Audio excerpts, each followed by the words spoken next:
నిండా మొగ్గ మీద ఉంది, పూలు పూస్తూ ఉంది. ఇప్పుడు దీనికి అంతా బనానా పీల్చి ఎరువులు బాగా ఇచ్చేసరికి బాగా పూస్తూ ఉంది.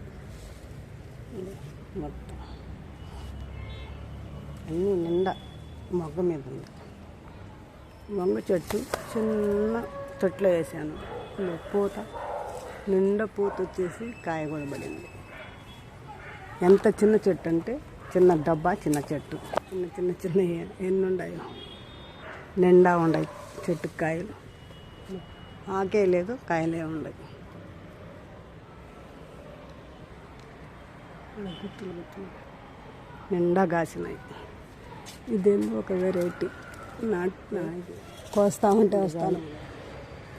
ఇంట్లో తిని వేరే వాళ్ళకు కూడా ఇవ్వచ్చు. కొన్న కూరలు దీంట్లో చెరువు చాపేసి చింతాకు చిగురు, వంకాయ, ఈ టమాటాలు వేసి చేసుకుంటే సూపర్గా ఉంటుంది కూర.